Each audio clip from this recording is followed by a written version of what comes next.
কোন পাপ করলে আল্লাহ পাক বড় রাগান্বিত হয়ে যান এবং বড় অসন্তুষ্ট হয়ে যান এবং আল্লাহ পাক তাকে জাহান্নামে দেন।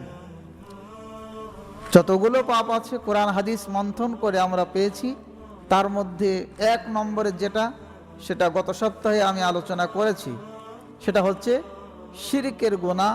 কেউ যদি শিরিক করে, আল্লাহ পাকের জাত এবং সিফাতের সাথে যদি কেউ শিরিক করে, অংশীদার সাব্যস্ত করে, তাহলে তার ঠিকানা জাহান্নাম, কেউ বাঁচাতে পারবে না।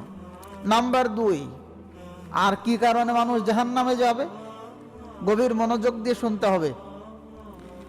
আর কি কারণে মানুষ জাহান্নামে যাবে?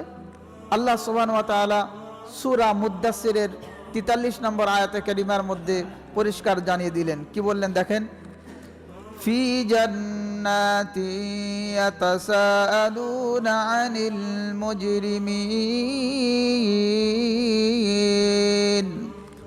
মা সালাকাকুম ফি সাকার ক্বালু লাম নাকু মিনাল মুসাল্লিন। জান্নাতের মধ্যে একে অপরের সাথে দেখা হবে, সাক্ষাৎ হবে। আমি আমার বন্ধুর সাথে সাক্ষাৎ করব, আপনি আপনার বন্ধুর সাথে সাক্ষাৎ করবেন। সাক্ষাতে এই আলোচনাটা উঠে আসবে, আচ্ছা ভাই, ওই যে ওকে জাহান্নামে দেখা যাচ্ছে, ওর অপরাধটা কি ছিল রে ভাই?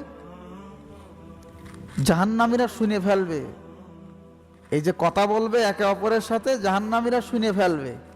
তো জাহান্নামীরা জাহান্নামের মধ্য থেকে এদেরকে বলবে যে ভাই, আমাদের জাহান্নামে আসার কারণ তোমরা জিজ্ঞাসা করছো, তো শুনে নাও, আমাদের জাহান্নামে আসার পেছনে কারণ হচ্ছে এটাই ছিল যে আমরা দুনিয়ার জমিনে লাম নাকু মিনাল মুসাল্লিন, আমরা নামাজ পড়তাম না। আমরা কি করতাম না? নামাজ পড়তাম না।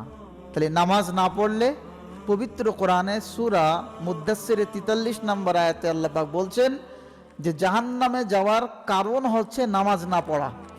নামাজ যে ব্যক্তিটাই না পড়বে, সে ব্যক্তিকে জাহান্নাম থেকে কেউ রক্ষা করতে পারবে না, তাকে বাঁচানোর আর কোনো রাস্তাই নেই।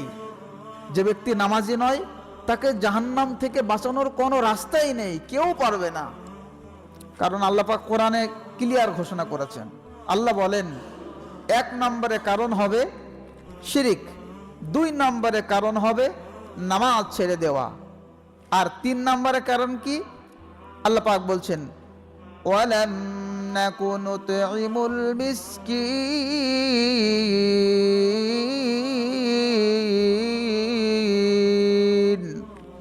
আমরা মিসকিনদের খাবার খাওয়াইতাম না।